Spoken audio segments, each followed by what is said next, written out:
श्री शंकराचार्यपादाब्जभृङ्गं गीतार्थव्याख्याभिः प्रबोधयन्तां वेदान्तवाक्येषु सदा रमन्तां प्रणोमि श्रीविष्णुपुरीं महान्तां प्रणोमि श्रीविष्णुपुरीं महान्ताम्।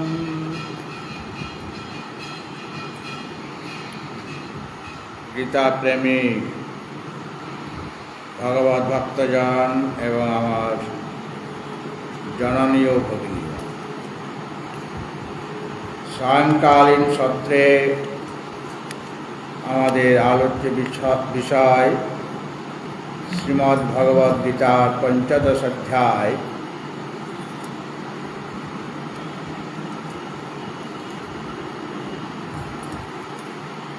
पुरुषोत्तम योग। এই অধ্যায়ের আলোচনা করার পূর্বে আমরা ষোড়শ অধ্যায় প্রথম থেকে 5টি শ্লোক সমবেতভাবে পাঠ করব। ষোড়শ অধ্যায় 16। ओम नमो भगवते वासुदेवाय।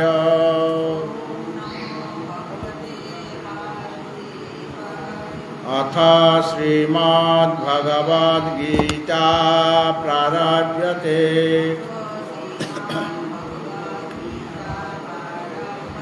षोडशोऽध्यायः दैवासुर संपद विभाग योगः। श्री भगवानुवाच अभयं सत्त संशुद्धिर्ज्ञान योगा व्यवस्थितिः।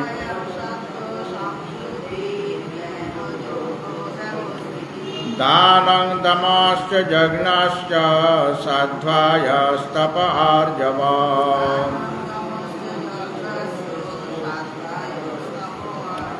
अहिंसा सत्यमक्रोधस्त्यगः शान्तिरपैशुनम्।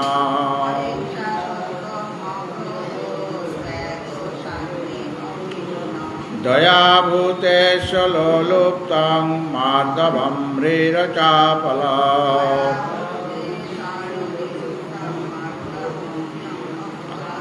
तेजक्षमा धृतिः शौचम् अद्रोहो नातिमानिता।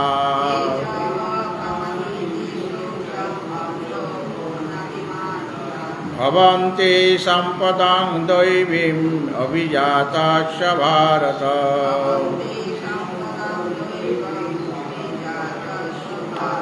दम्भो दर्पोऽभिमानश्च क्रोधः पारुष्यमेव च।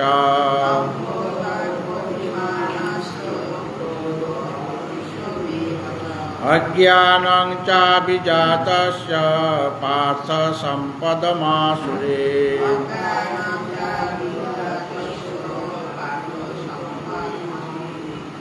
दैवी सम्पद् विमोक्षाय निबन्धाय सुरीमता।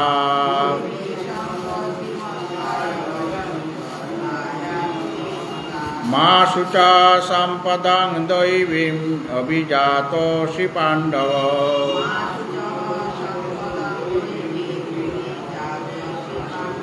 मासु च सम्पदं दैवीम् अभिजातोऽसि पाण्डव।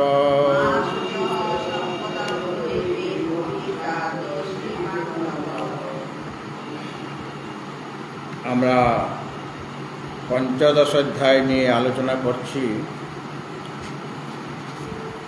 এখানে প্রথম শ্লোকটি হলো কি ঊর্ধ্বমূলমদশাখম অশ্বত্থং প্রাহুরব্যয়ম ছন্দাংসি যস্য পর্ণানি ইয়স্তং বেদ স বেদবিৎ। তারপরে শ্লোকটি হচ্ছে अधश्चोर्धं प्रसितास्तस्य शाखा গুণ প্রবিদ্ধা বিষয় প্রবালা অধশ্চ মূলানুসন্ততানি কর্মানুবন্ধীনি মনুষ্যলোকে। এই যে সংসার, তাকে বৃক্ষের সাথে তুলনা করা হয়েছে এবং এই সংসার বৃক্ষটি অশ্বত্থ বৃক্ষ, নাম দেওয়া হয়েছে এটার অশ্বত্থ বৃক্ষ। এবং এই অশ্বত্থ বৃক্ষরূপ যে সংসার জগৎ প্রপঞ্চ, তার মূল হচ্ছে উৎকৃষ্ট, মানে কারণ। তার কারণ হচ্ছে উৎকৃষ্ট, মানে মায়া শক্তি বিশিষ্ট ব্রহ্ম। আর অধঃশাখম, এই শাখা প্রশাখা নিম্ন দিকে, অর্থাৎ মহত্তত্ত্ব, অহংকার, পঞ্চতন্মাত্রা ইত্যাদি একটার থেকে একটা নিচে, এই জন্য অধঃশাখ বলা হয়েছে। আর এটা অশ্বত্থ কেন? কাল অবধি থাকবে কিনা সে বিষয়ে কোনো নিশ্চয়তা নেই। আর একে অব্যয় বলা হয়েছে এই কারণে, যদিও সংসারের প্রতিটি বস্তু ক্ষণভঙ্গুর, কিন্তু এটা প্রবাহরূপে নিত্য। সংসার সে অনাদিকাল থেকে চলছে, প্রলয়কালে থাকবে না, আবার আসবে।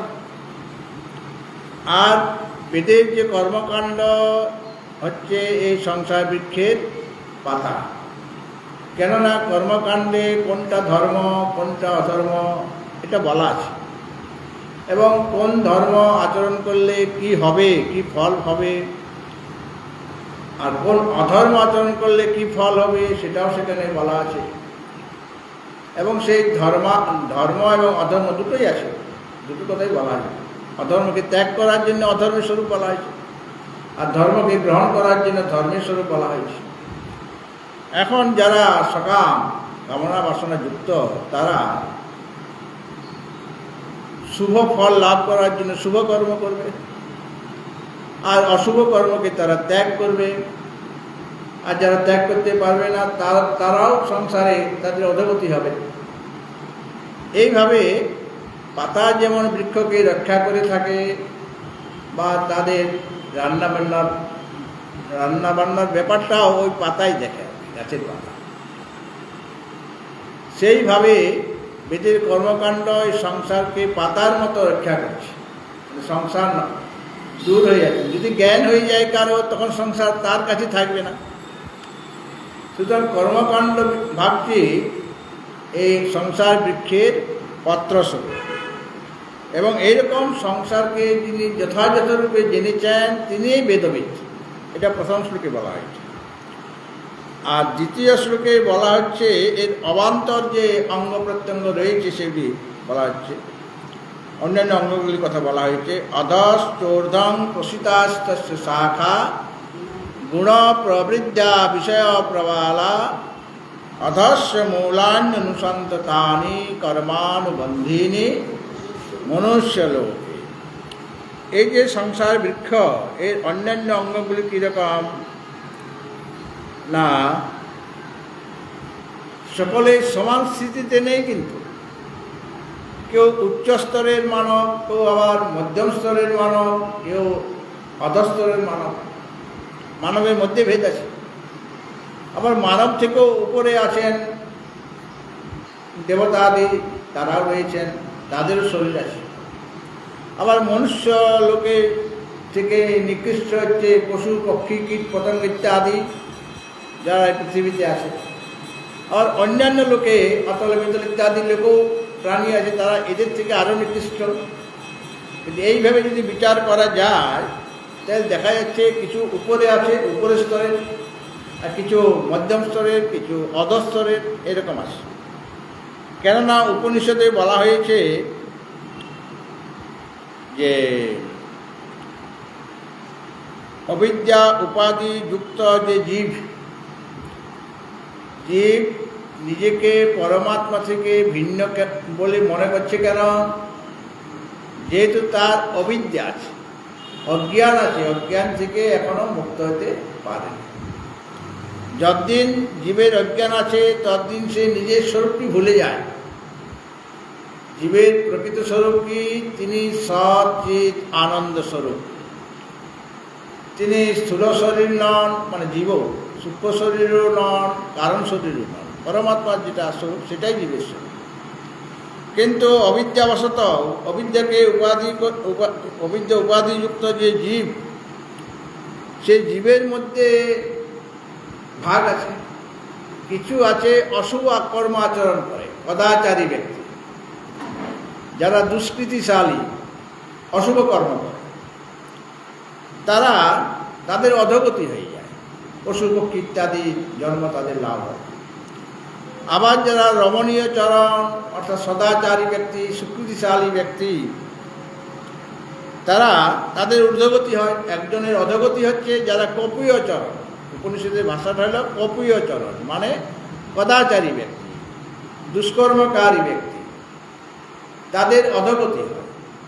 আর যারা সদাচারী, ধর্ম আচরণ করেন, শাস্ত্র মতে যারা চলেন, তারা হল রমণীয় চরণ, তাদের ঊর্ধ্বগতি হয়।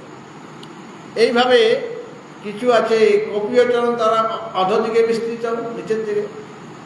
আর যারা রমণীয় চরণ, তারা ঊর্ধ্বদিকে রয়েছে। এই জন্য এখানে বলা হলো অধস্য ঊর্ধ্বস্য প্রসিতাস্তস্য শাখা। তার শাখা মানে সংসার বৃক্ষের শাখা কিছু উপরের দিকে বিস্তৃত, মানে তারা উচ্চস্তরের ব্যক্তি, আর কিছু নিম্নের দিকে আছে। যারা রমণীয় চরণ, তারা ঊর্ধ্ব, মানে ওদের চেয়ে উৎকৃষ্ট। তাদের যারা দুষ্কর্ম করে তাদের চেয়ে তারা উৎকৃষ্ট। আর যারা কপীয় চরণ, তাদের অধোগতি হয়, তারা নিম্ন স্তরের। কাজে শাখার মধ্যে কিছু শাখা ঊর্ধ্ব দিকে রয়েছে, যদিও আগে বলা হয়েছিল অধঃশাখম, শাখাগুলি নিম্ন দিকে, কিন্তু নিম্ন দিকের মধ্যে কিছু উপরে আছে, কিছু মাঝখানে আছে, কিছু নিচের দিকে আছে, এরকম হতে পারে। এইভাবে অধস্য ঊর্ধ্বংশ, অধস্য মানে নিচের দিকে, ঊর্ধ্বস্য মানে উপরের দিকে, তস্য শাখা মানে সংসার বৃক্ষস্য শাখা প্রসিতা মানে বিস্তারিত হয়েছে। আর এটা গুণ প্রবৃদ্ধা, গুণের দ্বারা এটা বর্ধিত হয়। গুণ মানে তিনটি গুণ আছে সমস্ত বস্তুর মধ্যে, সমস্ত প্রাণীতে তিনটা গুণ খেলা করছে। এবং সংসারটা হল ত্রিগুণাত্মিকা, ত্রৈগুণ্য বিষয়া বেদা। সংসার হল ত্রিগুণাত্মক, এই বেদ ত্রিগুণাত্মক সংসারকেই বিষয় করে, মানে বেদের যে কর্মকাণ্ড। সুতরাং প্রত্যেক প্রাণীর মধ্যে সত্ত্বগুণ, রজগুণ এবং তমগুণ আছে। কোনো কোনো সময় আমরা খুব তামসিক হয়ে যাই, তখন আমাদের নিদ্রা, আলস্য, প্রমাদ ইত্যাদি হয়ে থাকে। এবার সেই ব্যক্তি কোনো সময় রাজসিক হয়ে যায়, তখন নানা রকম কর্ম প্রচেষ্টা দেখা যায়, কাম, ক্রোধ, লোভ দেখা যায়। আবার সেই ব্যক্তি কোনো সময় সাত্ত্বিক হয়ে যায়, মানে পূজা পাঠ, জপ, ধ্যান বা শাস্ত্র আলোচনা, বেদান্ত তত্ত্ব শ্রবণ করা, এটা তাদের ইচ্ছা জাগে। এমন নয় যে ব্যক্তি আজকে তামসিক, অনেক সময় আপনারা দেখবেন আপনাদের ছেলেমেয়েরা খুব ঘরে দুষ্টামি করছে, হ্যাঁ, তার জ্বালায় থাকা যাচ্ছে না, মানে এমন সব কাজ করছে। এবং তারা যে সমস্ত প্রশ্ন করে, সেই প্রশ্নের উত্তর আপনি দিতে পারছেন, সব প্রশ্নের উত্তর আপনার জানা নাই। চান সকলের এই মামা, কেন সকলের মামা হলো, আমার যিনি মামা সে তো অন্যের মামা নয়, এই ধরনের প্রশ্ন করবে। হ্যাঁ, সূর্যকে ওইভাবে কেন মামা বলা হচ্ছে, মামা কেন বলা হচ্ছে, তাহলে আমার মায়ের কি ভাই বলে, এই ধরনের প্রশ্ন তারা করে বসে। এবং যে সমস্ত শিশুরা বাল্যকালে খুব দুষ্টামি করেছে, ওই অন্যের গাছে উঠে আম পেড়ে নেওয়া, জাম পেড়ে নেওয়া, বা কুল গাছে ঝাঁকা দিয়ে কুল পেড়ে কাঁচা লঙ্কা আর নুন দিয়ে পেটে থেতলো করে খাওয়া করেছেন কিনা বাচ্চা বয়সে? এখন বাচ্চা বয়সে ওগুলি করার উপায় নেই, ফ্ল্যাটে রয়েছে অনেকে। হ্যাঁ, তো গ্রাম দেশে এটা আমরা দেখেছি, আমরাও করেছি, এটা দুষ্টমি করেছি। সেই ছেলেটা কি সবসময় দুষ্টই থাকবে? সে যখন বড় হবে, সে তার মধ্যে কি দুষ্টমি থেকে যায়? সে দেখা গেল সে শান্ত হয়ে গেছে, আর বেশি কথাবার্তা বলে না, আর কোনো ঘরের জিনিস কোনো উপদ্রব করে না, নষ্ট করে দেয় না। অর্থাৎ সব সময় একজন ব্যক্তি দুষ্ট থাকতে পারে না, বা সব সময় একজন ব্যক্তি সাত্বিকও থাকতে পারে, সে অনেক সময় অধর্ম কার্য করে ফেলে। আমরা শারদা মায়ের জীবনীতে দেখেছি সেই ডাকাত যিনি ধরেছিলেন তাকে আর কি, মাকে ধরেছিলেন রাস্তায় একা পেয়ে, তার মনের পরিবর্তন হয়ে গেল। সে এত ডাকাতি মানে লুটপাট করত, সেই ব্যক্তি মায়ের সংস্পর্শে পেয়ে মানে সৎসঙ্গ পেয়ে তিনি সাধু হয়ে গেলেন, মানে সৎ আচরণ করতে লাগলেন। ওই কাজ আর তার করতে ভালো লাগছে না। এবং যখন মা এই দক্ষিণেশ্বরে রয়েছেন বা জয়রামবাটিতে রয়েছেন, হয়তো দেখা করতে আসছে ওই ডাকাত, কিন্তু অন্যান্য ব্যক্তিরা বলছে না না, একে একে ভিতরে ঢুকতে দেওয়া হবে না, এতে ডাকাত। মা ভিতর থেকে শুনতে পেয়েছেন যে আমার ডাকাত ছেলেকে ঢুকতে দিচ্ছে না, ওটা ডাকাত ছেলে। মা বলছে ওকে আগে নিয়ে আসো, তারপরে তোমরা আমার দর্শন পাবে, আগে আমার ডাকাত ছেলেটা আমার দর্শন পাবে। মানে মায়ের যে তিনি তো সৎ, মানে তিনি নিজের স্বরূপে স্থিত হয়ে আছেন। এখন তার সংস্পর্শ পেয়ে অসৎ সৎ হয়ে যায়। এইভাবে আমাদের মনের নানা রকম পরিবর্তন হয়, মনের মধ্যে নানা রকম তরঙ্গ খেলা করে। আমাদের উত্থান আছে, আমাদের পতন আছে, পতনের পর আবার উত্থান আছে, এরকম হয়ে চলতে থাকে। এই জন্য বলা হলে সংসারটি কীরকম না গুণ প্রবৃদ্ধা, মানে ওই যে একজন ব্যক্তি নানা রকম তার যে মনের পরিবর্তন হচ্ছে, ওটা গুণগুলির জন্য। সত্য রজতম, কখনো তমগুণ বেশি, কখনো রজগুণ বেশি, কখনো সত্যগুণ বেশি। তো সত্য রজতম এই তিনটা গুণের দ্বারা এই সংসারের সমস্ত বস্তু, এই তিনটা বস্তু এই সংসারের সমস্ত বস্তুর উপাদান কারণ। কেননা সমস্ত সংসার কোথা থেকে এসেছে? মায়া থেকে এসেছে, মায়ার দ্বারা রচিত। আমরা এমনি ব্যবহারে কথা বলি, যখন কাউকে জিজ্ঞাসা করি যে তুমি আসছো না কেন, 2 বেলা পাঠ হচ্ছে, সকাল 10:30টায় সাধ্যায় হচ্ছে, সন্ধ্যা 6টায় গীতা প্রবচন হচ্ছে, কিন্তু তুমি আসছো না কেন? বলে আর বলবেন না মহারাজ, মায়ার দ্বারা আবদ্ধ হয়ে আছি। হ্যাঁ, মায়ার দ্বারা আবদ্ধ হচ্ছে, মানে সংসার আবদ্ধ, সেটাকে বলা হচ্ছে মায়ার দ্বারা আবদ্ধ হয়ে আছে। কথাটা তিনি ঠিক বলেছেন। এই সংসারটা মায়া থেকেই উৎপন্ন হয়েছে, সুতরাং সংসারটাকে মায়াই বলা যায়। সুতা থেকে একটা বস্ত্র উৎপন্ন হয়েছে। তো একজনকে জিজ্ঞাসা, 2জন ব্যক্তি সামনে দাঁড়িয়ে আছে আমার সামনে, আমি থেকে জিজ্ঞেস করলাম একজনকে যে এটা কি, উনি বললেন এটা বস্ত্র। আরেকজনকে জিজ্ঞাসা করলাম এটা কি, বলে এটা সুতা। সুতাগুলো নানারকমভাবে তার যে অবস্থান আছে বলে ওটাকে বস্ত্র বলে মনে হচ্ছে, আসলে এটা সুতা। শীতকালে আমার এক মা শীতকালের জন্য আমাকে একটা সোয়েটার বানিয়ে দিয়েছে। এই বছরে এই শীতে আমি সেই সোয়েটারটা খুব ব্যবহার করলাম, খুব ভালো লেগেছে। তার শীত কেটে গেল, এখন সেই মাকে বললাম যে মা আগামী শীতে আরেকটা সোয়েটার দিতে হবে, এটা একঘেয়েমি লাগছে। আগামী শীতে এই সোয়েটার এইরকম যে ডিজাইন আমার পছন্দ নয়। বলে ঠিক আছে, আপনার সোয়েটারটা দিয়ে দেন। সোয়েটারটা আমার কাছে চেয়ে নিলেন, চেয়ে নিয়ে সব উলগুলি খুলে ফেললেন। না খোলা যায়? খোলা যায় না, যদি হাতে বোনা হয়। মেশিনে বোনা হলে খোলা যাবে না, হাতে বোনা। সেটা সব খুলে নিয়ে অন্য একটা ডিজাইন করে দিলেন পরের শীতে। তারপরে আরেকটা অন্য ডিজাইন করবে অন্য শীতে। সুতরাং সোয়েটারটা দেখে কেউ যদি বলে এটা উল, আরেকজন বলছেন এটা সোয়েটার, দুটোই ঠিক। কারণ দৃষ্টিতে তিনি বলছেন এটা উল, আর কার্যের দৃষ্টিতে তিনি বলছেন এটা সোয়েটার। বা মাটি থেকে ঘট উৎপন্ন হয়েছে, একজন বলছেন এটা মাটি, যেখানে হাত দিব সেটা মাটিতে হাত লাগবে। আরেকজন বলছেন এই যে সামনে কেউ বক্তা নেই, পেছন তোমাদের সামনে বক্তা আছে, তাই তো? এদিক সেদিক তাকাবে না, কে কী করছে দেখার দরকার নেই। তুমি এক মনে শুনবে, কে শুনছে কি শুনছেন এটা তোমার দেখার কথা নয়, কে কী কথা বলছে কিনা দেখার দরকার। নিজেকে নিয়ে থাকো, অন্য কী করছে না করছে সেটা আমাদের দেখার দরকার। নিজে ঠিক থাকলে অন্যরা এমনিতেই ঠিক হয়ে যাবে। সুতরাং এই তিনটা গুণের এই ঘরটা, কেউ ঘর বলছেন কেউ মাটি বলছেন, তা দুজনেই ঠিক বলছেন, দৃষ্টিভঙ্গি আলাদা আলাদা। সেরকমভাবে অজ্ঞান বা মায়া থেকেই জগৎ সৃষ্টি। আর মায়াটা কি? ত্রিগুণাত্মিকা, তার মধ্যে 3টা গুণ আছে। অজ্ঞান মানে আমার যে অজ্ঞান থেকেই সংসার উৎপন্ন হয়েছে, অজ্ঞানের মধ্যে 3টা গুণ। এই 3টা গুণ ওই সংসারের মধ্যে অনুসৃত হয়ে যাবে, কেন উপাদান কারণের গুণ রং ইত্যাদি সব কার্যের মধ্যে এসে যায়। সুতরাং মায়া রচিত এই সংসার মানে এই সংসারের উপাদান কারণ হচ্ছেন অজ্ঞান, আর অজ্ঞানের মধ্যে তিনটা গুণ আছে। সুতরাং তিনটা গুণ থেকেই সংসার হয়েছে। এই তিনটা গুণ ছাড়া সংসার থাকবে না। আমাদের কি হতে হবে? গুণাতীত হতে হবে। গীতাতে একটা অধ্যায় আছে, ত্রয়োদশ অধ্যায়, গুণাতীত। হ্যাঁ, তো গুণাতীত মানে এই তিনটা গুণের অতীত হতে হবে। তমগুণকে রজগুণের দ্বারা সেটাকে দূর করতে হবে, রজগুণকে সত্যগুণের দ্বারা দূর করতে হবে, আর সত্যগুণকেও দূর করতে হবে আত্মচিন্তনের দ্বারা। তখন সত্যগুণও থাকবে না।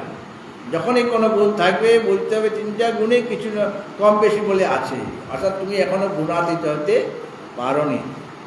সুতরাং এই যে উপাদান কারণ হলো এই তিনটা গুণ, কারণ অজ্ঞানের মধ্যেই এই তিনটা গুণ রয়েছে। এবং এই তিনটা গুণ সমস্ত যে দেহ ইন্দ্রিয়াদি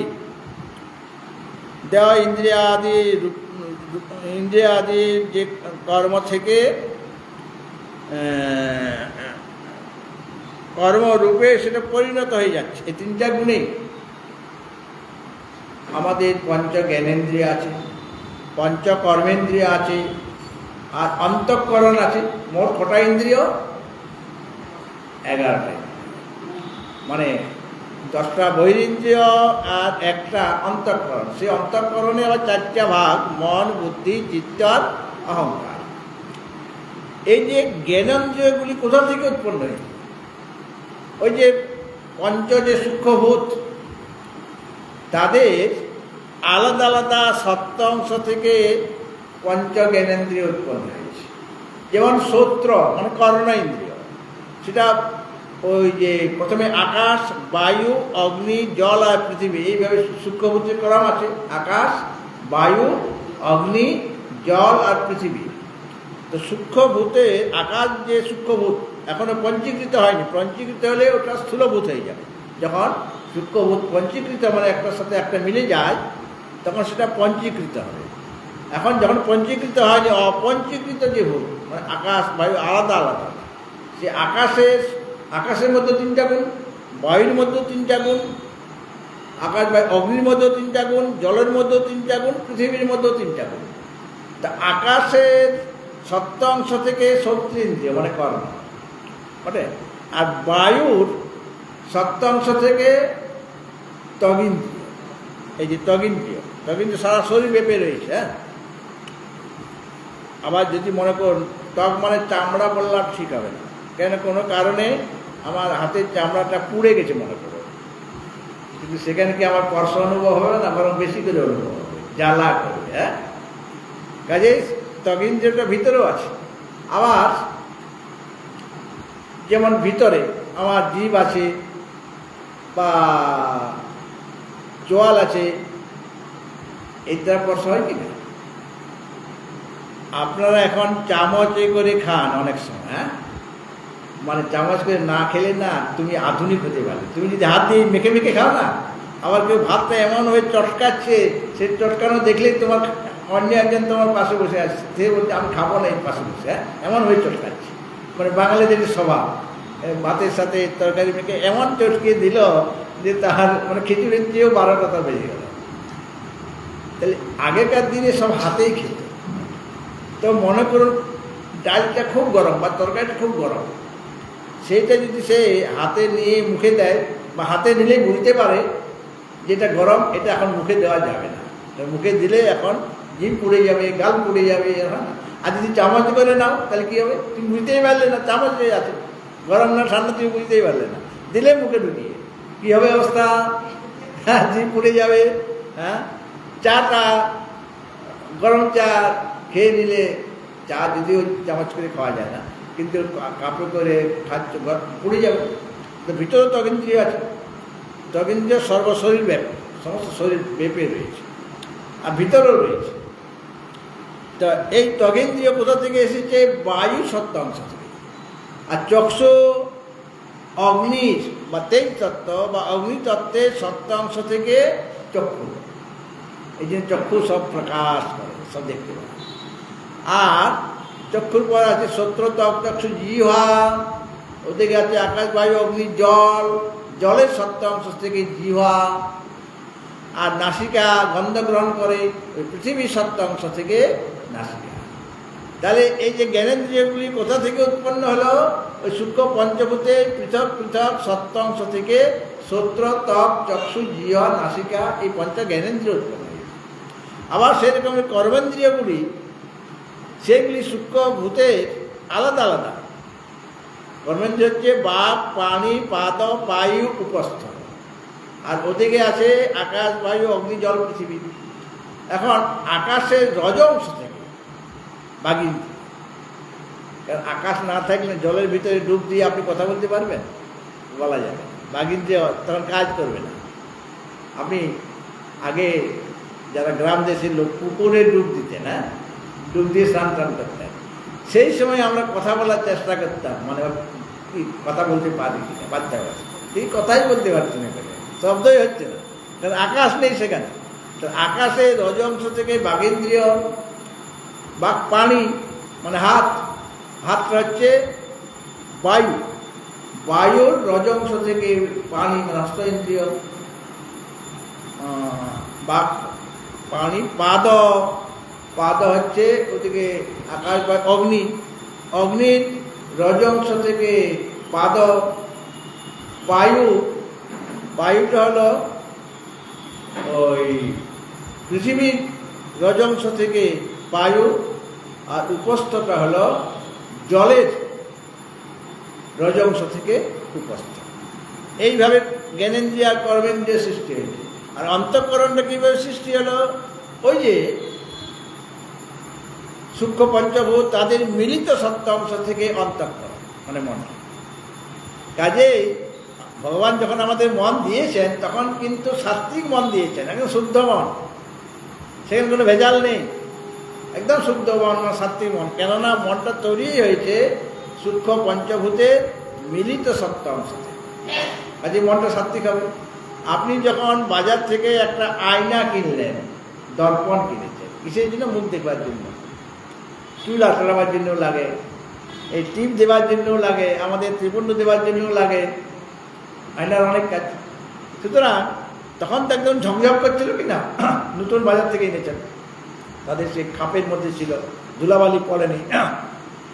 তারপর আপনি ওটা ব্যবহার করছেন করছেন করছেন, কিন্তু আপনি অলস। প্রতিদিনেই আয়নাটা আপনার পরিষ্কার করা দরকার, প্রতিদিনই ব্যবহার করার পরে ওটা আয়নাটা পরিষ্কার করে রাখতে হবে। কেননা আপনার হাতে তেল আছে, তেলটা আয়নাতে লেগে গেল, বা বাইরে ধুলাবালি উড়াউড়ি করছে, সে ধুলোবালি পড়বে, মানে ঢাকা দিয়ে রাখতে হবে আয়নাটাকে। এই দিন আগেকার আয়নাতে ঢাকনি ছিল, মনে পড়েছে? এখন আয়নার ঢাকনি নেই, আগেকার দিনে আয়নাতে ঢাকনি থাকতো যাতে ধুলাবালি না লেগে যায়, হ্যাঁ, পরিষ্কার করে ঢাকনাটা দিয়ে রাখতে হতো যাতে ধুলাবালি বা তেল টেল না লেগে যায়। তো যত আপনি এটা পরিষ্কার যদি না করেন, পরে দেখা যাবে মুখটা দেখাই যাচ্ছে না, আপনার ভূতের মতো দেখা যাচ্ছে। কেন? সেটা আপনার দোষ। আয়নাটাকে আপনি প্রতিদিন ঘর্ষণ করেননি, মানে পরিষ্কার পরিচ্ছন্ন করেননি, যার জন্য আজকে আয়নার মধ্যে আপনার প্রতিবিম্ব দেখা যাচ্ছে না, মনে হচ্ছে আয়নাটা অনেক পুরনো হয়ে গেছে। আসলে মানে আয়নাটাই নষ্ট, আসলে আয়নাটা অশুদ্ধ হয়ে যায়নি, তোমার দোষে আয়নাটা আজকে তোমার মুখের প্রতিবিম্ব দেখাতে পারছে না, কেন? তুমি সেটা পরিষ্কার করছো না। সেরকমভাবে আমরা পেয়েছিলাম সাত্বিক মন। এই মনটাকে সাত্বিক রাখার জন্য আমাকে তো প্রতিদিনে এটা পরিষ্কার করতে হবে। আর মনের পরিষ্কার, আপনি শরীরের পরিষ্কার প্রতিদিনেই করেন, যারা পূজা পাঠ করেন তারা সকাল সকাল স্নান করে নেন কিনা, এবং সাবান মাখেন, তেল লাগান, চুলের তেল আলাদা, মুখের তেল আলাদা, আবার শরীরের তেল আলাদা। তেল সব একরকম নয়। আবার মাথায় যে তেলটা মাখবো সেটা মুখে মাখবো না, মুখে যে তেলটা মাখবো সেটা বডিতে মাখবো, বডি অয়েল আলাদা, আর হেয়ার অয়েল আলাদা আছে না, এরকম হেয়ার অয়েল মানে মাথা চুলের তেল, আর বডি অয়েল বডিতে লাগাবার জন্য। আবার ফেস অয়েল অনেকেই কী বলে, ফেসিং নাকি বলেন না, ফেস ওয়াশ করার জন্য তো ওই সরষের তেল লাগবে, তার জন্য আলাদা আছে, সেটা তো তেল জাতীয় জিনিস। সুতরাং আপনি কত সুন্দরভাবে শরীরটাকে পরিষ্কার করছেন সেদিকে আপনার নজর আছে। কেন বাজারে গেলে না তোমাকে দেখবে সবাই, তোমার জামা কাপড় কীরকম, তোমার চশমাটা কীরকম, তোমার চাল চলন কীরকম, সব লোককে দেখবে বলে শরীরটাকে ডেলি পরিষ্কার পরিচ্ছন্ন করছো, সুন্দরভাবে সাজিয়ে রাখছো। কিন্তু একটা জিনিস আমরা ভুলে যাই, আমাদের মনটাকে পরিষ্কার করা দরকার, সেটা ভুলে গেছি। মন যদি পরিষ্কার না হয় তাহলে ওই বিশ্বসুন্দরী প্রতিযোগিতায় কোনো স্ট্যান্ড করতে পারবে না। তারা শরীরটা যেমন দেখে, শরীরের রং দেখে না, কালো মেয়েরাও বিশ্বসুন্দর হয়ে যাচ্ছে, দেখছি তার মন। ইন্টারভিউ না হয়, তার চিন্তাধারা কীরকম, কী করতে চায় সেই ভবিষ্যতে, সেটা যদি চিন্তাধারা যদি ভালো বলতে পারে তাহলে সে পাশেই। সে যতই কালো আর ফর্সা হলেও খুব দেখতে বাইরে থেকে খুব সুন্দরী, কিন্তু ভিতরটা সুন্দর নয়, তো ওখানে ফেল হয়ে যায়। সুতরাং মনটাও আমাদের পরিষ্কার রাখা দরকার। কীভাবে পরিষ্কার করবো, কী টুথব্রাশ দিয়ে বা কী তেল দিয়ে বা কী সাবান লাগাবো মনে, সাবান বাইরের সাবান চলবে না, তেল চলবে না। মনটাকে তো আমি দেখতে পাচ্ছি না, শরীরটা দেখতে পাচ্ছি বলে শরীরটাকে প্রসাধন করছি, প্রসাধন সামগ্রী আমার আছে। কিন্তু মনের প্রসাধন সামগ্রীও আমাদের কাছে আছে। সেটা কীরকম? ডেলি পূজা পাঠ করো, ফুলের বাগান করো, নিজের হাতে যদি জায়গা থাকে, তাহলে ফুলের বাগানটা নিজের ঘরে করতে হবে, তোমাকে কাজ করতে হবে, তোমাকে গাছ লাগাতে হবে, তোমাকে জল দিতে হবে, পরিচর্যা করতে হবে। কেন করছো? যে এখানে ফুল হবে, সেই ফুল ভগবানের চরণে দেব। তাহলে সেখান থেকে আপনার ভক্তি শুরু হয়ে গেল, আপনি নিজের হাতে বাগান করছেন। আর বলছেন না না আমাদের বাগান দরকার নাই, কিন্তু আমি ওই ক্যারি ব্যাগ ভর্তি আর ফুল আপনাকে দিতে পারি ডেলি। বলে তোমার বাগান নাই, তুই কিনে আনবে? বলে না, কিনবো কেন, আমার তো আকসি আছে। ভোরবেলা উঠে চলে যায়, আর অনেক ফুল গাছ আছে বাইরে, লোকের বাড়ি আছে না, সেখান থেকে খট খট করে। আর যদি বলে কে কে, বলে এইটা আমি ভগবানের পূজা করতে, ভক্ত লোক তো আমি, এই জন্য ফুল নিচ্ছি। কিন্তু চুরি করে নিলে তো, এবং সেখানে তার সেই ভাবটা আসবে না, ওই ফুল দিয়ে পূজা করলে ওই ভাবটা আসবে না। কিন্তু কেন? সে জানে এটা লোকের ফুল, সেটা আমি মানে লুকিয়ে নিয়েছি। বলে কেন? আপনার ছেলেকে তো বলে রেখেছিলাম, সে তার ছেলেই যে বলে ছেলেকে বলে রেখেছে, এইরকম অবস্থা। নিজের বাগানের কাজ নিজে করতে হয়। চন্দন ঘষবেন নিজে, কেন? ওখানে ভক্তি দিয়ে আপনি চন্দন দিচ্ছেন, চন্দনটা তৈরি করছেন ভক্তি সহকারে। ভগবান বলেছেন পত্রং পুষ্পং ফলং তোয়ং ইয়মে ভক্তিয়া প্রযচ্ছতি তদং ভক্তি পরিতম অস্নামি প্রযতাত্মন। ভক্তির সাথে মিশিয়ে পত্র পুষ্প ফল জল দিলে সেটা ভগবান গ্রহণ করেন।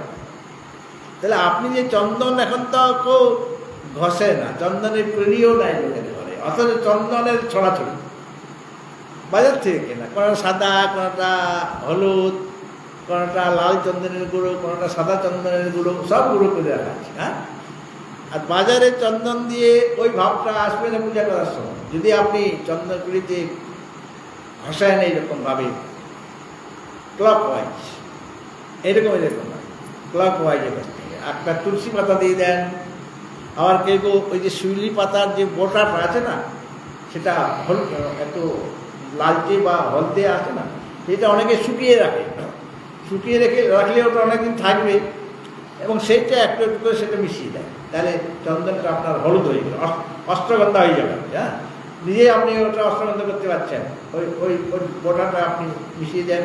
আর তুলসী, হ্যাঁ, শিউলি ফুলের সবটা নয়, ওই যে বোটাটা, সে মানে বোটা আছে না, ডাটাটা, সেইটা শুকিয়ে রাখতে হবে। কারণ সবসময় তো শিউলি ফুল পাওয়া যাবে না, এখন শিউলি ফুল পাওয়া যাচ্ছে, ওটা অনেকেই দেয়, তুলসী পাতা দেয়।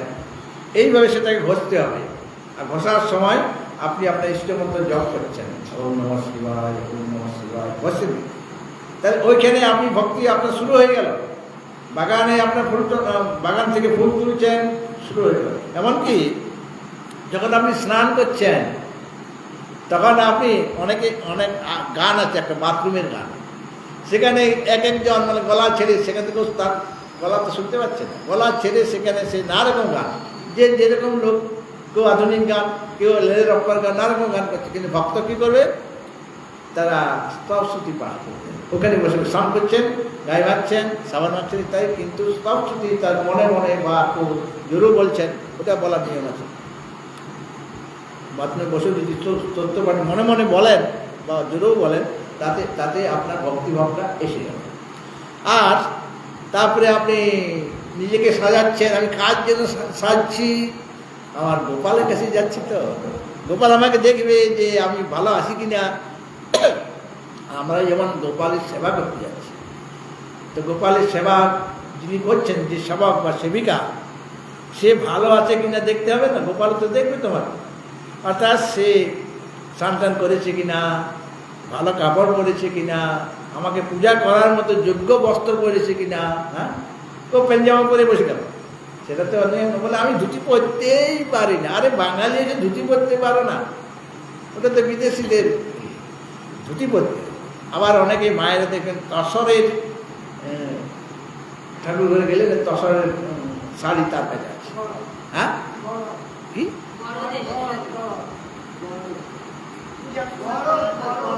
গরদ, হ্যাঁ, তসরের কাপড়ে বলে, আর নানা রকম কথা বলে। তো সেরকম একজন দেখেছি বাঁকুড়াতে, সে একটা শিশু মন্দিরের শিক্ষিকা। সে যতদিন সে শিক্ষকতা করেছে ওখানে, ততদিন সে প্রতিদিনেই তসরের শাড়ি পরে স্কুলে আসছে। লোকে জিজ্ঞেস করতে, আপনি প্রতিদিনই তসরের কাপড় পরে আসেন কেন? বলে এটা তো মন্দির, শিশু মন্দির, এই যে মন্দিরে এলে তসরের কাপড় পরে আসতে হবে না আমাকে। মানে এত প্রেম সহকারে সে স্কুলে আসছে, বিদ্যালয়ে, সেটা মন্দির, বিদ্যা মন্দির। সেই মন্দিরে পূজা হবে, আমি তো পূজা করার দিন এসেছি। আমার সব গোপাল কৃষ্ণ রাধা, কত কৃষ্ণ রাধা এখানে বসে আছে, তাদের সেবা আমি করতে এসেছি। কাজে তসরের কাপড় না এলে পূজাটা হবে কেমন? তাদের পূজা করতে এসে যায়। সারা যতদিন তিনি শিক্ষকতা করেছেন ততদিন সেটা সেই কাজটা তিনি করেছেন। সুতরাং এইভাবে আমাদের মনটিকে শুদ্ধ করতে হবে, পরিষ্কার করতে, সাত্বিক মনটা সাত্বিকেই থেকে যাবে। রজগুণ বা তমগুণ তাকে আক্রমণ করতে পারবে না। এই জন্য বললেন গুণের দ্বারা এই সংসার প্রবৃদ্ধ, মানে বর্ধিত হচ্ছে। যেমন জল সেচনের দ্বারা বৃক্ষের শাখা বৃদ্ধিপ্রাপ্ত হয়, জল দিতে হয় কিনা, সার দিতে হয়, জল দিতে হয়। আবার সারটা বেশি দেওয়া যাবে না, হ্যাঁ, মাঝে মাঝে দিতে হবে সার বা গোবর সার। গোবর সার দেয় লোকে, আগে তো আমরা খুব গোবর সার পেতাম, এখন গোমাতাও নেই আর গোবরও নেই। হ্যাঁ, গোবর যেখানে থাকবে সেটা শুদ্ধ জায়গা হয়ে যায়। কত লোক এসে এখান থেকে গোবর নিয়ে গেছে, কেউ গাছের জন্য নিচ্ছে, কেউ বা প্রাচীন যারা প্রাচীনবাদী, মানে প্রাচীন মত অনুসারে চলে, তারা যেখানে খেলো না সেখানে গোবর দিয়ে সেটাকে মানে পরিষ্কার করবে। এখন তো সব সিমেন্টের পাথর লাগানো আছে, সেখানে আপনি যদি ডেলি না গোবর লাগান না, তাহলে বৌমা আপনাকে থাকতে দেবে না, বলে বিদায় হবে না, আমার মেঝেটা খারাপ হয়ে যাচ্ছে, আমার দেওয়ালটা খারাপ হয়ে যাচ্ছে। কিন্তু আগে এগুলো করতেন। গোবরকে, গোমাতা যেমন আমাদের কাছে পবিত্র, সেরকম গোবরও আমাদের কাছে পবিত্র। সুতরাং জল সেচন করলে বা সার দিলে যেমন বৃক্ষ বর্ধিত হয়, গাছটা বাড়তে থাকে, তাই ছোটোই থেকে যাবে, বাড়বে না বা মরে যাবে। জল যদি না দেওয়া হয়, মাঝে মাঝে যদি পোকা লেগে যায় গাছে, তাহলে পোকাকে দূর করার জন্য স্প্রে করতে হবে, ওষুধ দিতে হবে। তো এই কাজগুলি করলে গাছটা লক লক করে বাড়বে। তো যারা গাছের পরিচর্যা জানেন তারা তো জানেন যে এইভাবে জল সেচন করতে হয়, সার দিতে হয়, বা তার রোগ জ্বালা, পোকা লেগে গেছে মানে রোগ জ্বালা হয়েছে, তাই তাকে ওষুধ দিতে হবে, মানে স্প্রে করতে হবে। তবে গিয়ে বৃক্ষটা যেমনভাবে বর্ধিত হয়ে থাকে, বাড়তে থাকে, ঠিক সেরকমভাবে এই যে জগতের যে উপাদান কারণ যে তিনটা গুণ, সত্য, রজ এবং তম, এই তিনটা গুণের দ্বারাই সংসার বৃক্ষের শাখাগুলি বর্ধিত হয়, পাতা সবগুলি, মানে গাছটা বাড়তে থাকে, মানে শাখাগুলি সে বর্ধিত হয়, শাখাগুলি বাড়ে, শাখা বাড়লে গাছ বাড়বে। অর্থাৎ স্থূলভাব প্রাপ্ত হয়, সংসারটা আরও আমার কাছে খুব মনোরম হয়ে যায়, সংসার থেকে বেরিয়ে আসতে চাই না। হ্যাঁ, সংসারটা যদি সুখের হয়ে যায়, মানে সব সময় সংসারে সুখ সুখ সুখ পাচ্ছি, তাহলে তুমি বিপদে পড়লে আর তোমার শিরে সংক্রান্তি। সংসারে যদি দুঃখ না থাকে তাহলে তোমার কল্যাণ হবে না। যদি আমি কোনোদিন দুঃখের মুখ দেখিনি, কেবল সুখ দেখছি সুখ দেখছি, তাহলে তোমার জীবনটাই, মানব জীবনটাই ব্যর্থ হয়ে যাবে। দুঃখ আমাদের চাই, এই দুঃখই আমাকে ভগবানের দিকে নিয়ে যাবে। খুব সুখ থাকলে আমার মনটা ভগবানের দিকে যাবে না। আর যদি মাঝে মাঝে দুঃখ পায়, কষ্ট পায়, তখন সেই কষ্টের হাত থেকে, কষ্টকে লাঘব করার জন্য, কষ্টের হাত থেকে মুক্তি লাভ করার জন্য আমি ভগবানের আশ্রয় নেব, গুরু গোবিন্দের আশ্রয় নেব। কাজেই ভারতবর্ষ এমন একটা জায়গা যেখানে ভোগ্যবস্তু কম, অন্যান্য দেশের তুলনায় দুঃখটাই বেশি। কাজেই এখানে অতি সহজে বৈরাগ্য হয়ে যায়। দুঃখ পেলে আমাদের মনে বৈরাগ্য জাগবে, ত্যাগ বুদ্ধি জাগবে। আর যেখানে কেবল ভোগ ভোগ, পাশ্চাত্য দেশ, সেখানে অত সহজে বৈরাগ্য উৎপন্ন হয়। আর স্বর্গের দেবতা, তাদের কাছে তো শুধু ভোগ্যবস্তু অনেক, কত রকমের ভোগ্যবস্তু রয়েছে। হাতি ঘোড়াও আছে, তারপরে অপ্সরা আছে, অমৃত আছে, রোগ জ্বালা নেই, কিন্তু তাদের মনে শান্তি নাই। আমরা মনে করছি খুব শান্তিতে আছে দেবতারা। দেবতারাও মাঝে মাঝে মানে বিতাড়িত হয়ে যাচ্ছে অসুরের দ্বারা। তাদের মধ্যে হিংসা জ্বালা আছে, বিদ্বেষ আছে। কেন? সবাই তো দেবরাজ ইন্দ্র হয়ে যায়নি। অন্য যারা সাধারণ দেবতা, কিছু সাধারণ দেবতা, কিছু বিশেষ দেবতা, কিছু আবার দেবরাজ। তাহলে যারা নিচু স্তরে আছেন, নিচু স্তরে তারা তো অন্যদের হিংসা করবে কিনা? আমি ওই হতে পারলাম না কেন? বা যারা অগ্নি দেবতা বা বরুণ দেবতা, আমি কেন দেবরাজ হতে পারলাম না, স্বর্গের রাজা কেন হতে পারলাম না? সেখানেও হিংসা আছে, আর বিতাড়িত হয়ে যাচ্ছে। আর ভোগ্যবস্তু অনেক বলে তাদের বৈরাগ্য মনের মধ্যে অত সহজে আসে না। এই জন্য দেবতা, স্বর্গের দেবতাগণ নিজেদের মধ্যে আলোচনা করছেন যে ধন্যাস্তু এ ভারত ভূমি ভাগে।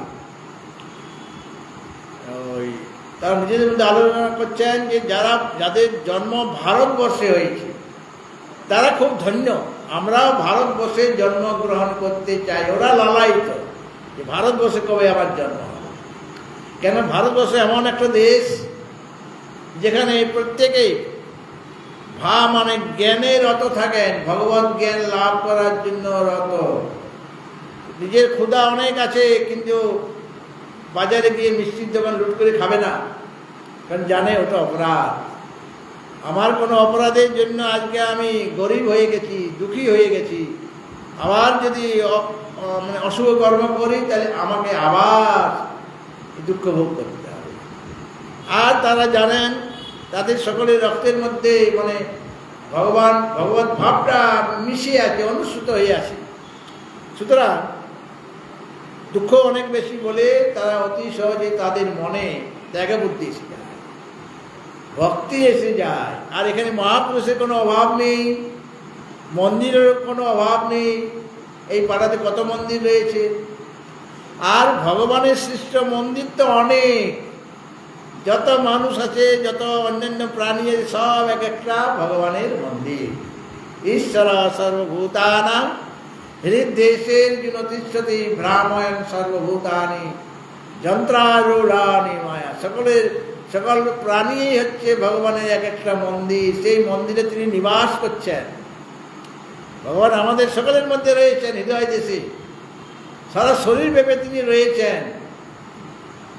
সুতরাং সেই ভাব নিয়ে ভারতবাসী যারা, তারা সেই ভাব নিয়ে থাকে। বহুরূপে সম্মুখে তোমার ছাড়ি কোথা খুঁজিতে ঈশ্বর, জীবে প্রেম করে যেই জন, সেই জন সে বিশেষ ঈশ্বর। একজন আরেকজনকে ভালোবাসে। এবং উপনিষদের ঋষিগণও বলছেন সর্বে ভবন্তু সুখিনঃ, সকলের সুখ হোক, সকলের সুখী হয়ে যাক। সাধারণ ব্যক্তি কি চাইবে? আমি সুখী হব, অন্যরা যেন দুঃখী হয়ে যায়। বলে না না, এরকম ভাবনা ভাববে না। ঋষি শেখাচ্ছেন আমাদের, তুমি বলো, তুমি মনে প্রাণে বলো যে সকলেই সুখী হয়ে যাক। সর্বে সন্তু নিরাময়, কেউ যেন অসুস্থ না থাকে সংসারে, সবাই সুস্থ সবল শরীর যেন সকলের হয়। আর সর্বে ভদ্রাণি পশ্যন্তু, সকলের কল্যাণ হোক। শুধু আমার কল্যাণ হবে তাই নয়, সকলের কল্যাণ, এইরকম ভাব চিন্তা করো। মানে মনের উদারতা চাই, এর দ্বারাই মনের শুদ্ধতা আসবে।